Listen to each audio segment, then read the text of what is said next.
Hey Comets, welcome to another video. Sorry about yesterday, didn't post anything. Had a lot of meetings and it was so beautiful outside I just couldn't resist going out. So hopefully you got some outside time too. Today we're going to look at the next page in the packet. So I'm looking at this page right here. The previous page was using double number lines to convert measurements. Today we're going to look at how to use scaling up and scaling down to convert measurements. So here is an important chart we're going to refer back to several times today. It says here, you can convert measures between customary and metric systems. How many kilometers are in 9 miles? Okay, so what we need to do is look at the conversion table to find kilometers to miles. So look for the length, and I see here it's kilometers, and I see miles. And what's interesting is there's actually two different things we could use. We could use 1 mile equals 1.61 kilometers, or 1 kilometer equals 0.62 miles. So which one do we use? Well, kind of whichever one's going to work better for us. Since this starts with 9 miles, we probably want to use the one that has 1 mile. All right, and I think you'll see why here in a little bit. So we're going to turn this equal statement into a ratio. Okay, by putting 1.61 kilometers on top and 1 mile on the bottom. Now, could we put 1 mile on top, 1.61 kilometers on the bottom? Absolutely. It really doesn't matter which one you put on top and which one you put on bottom. What we do need to pay attention to, though, is on step 3 is creating a proportion, okay, two ratios that are equal to each other.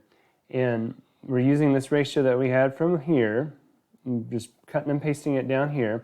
And we're going to say that equals blank kilometers for these 9 miles. Okay, so see where the 1 and the 9 work out really well?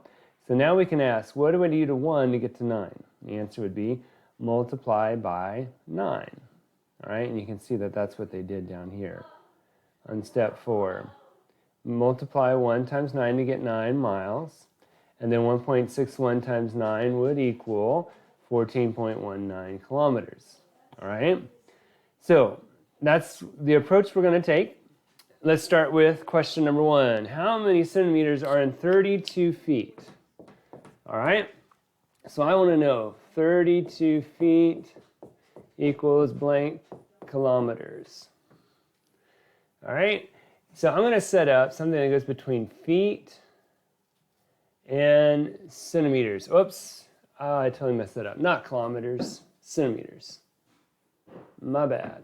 All right, so I'm going to look for centimeters and I'm going to look for feet.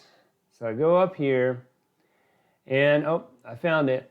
Okay, here is feet and here is kilometers. Or sorry, I keep saying kilometers. Here's feet and here's centimeters.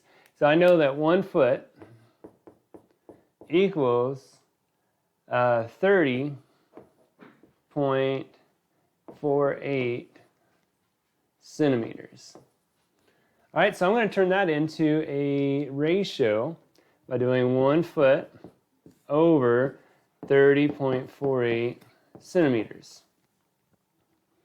Okay, change the screen so you can see what I'm doing a little bit better here. All right.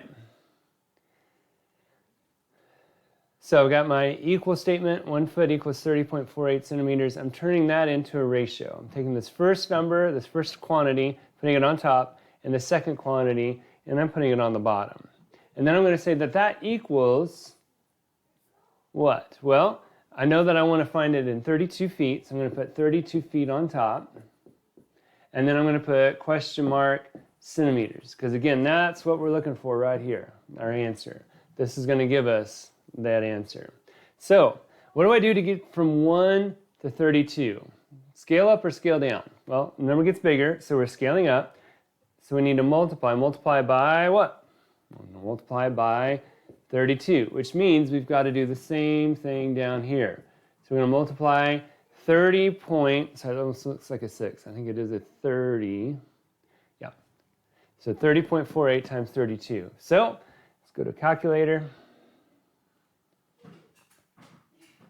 We've got 30.48 times 32, and that equals 975.36 centimeters. So my answer, 32 feet, would equal 975.36 centimeters.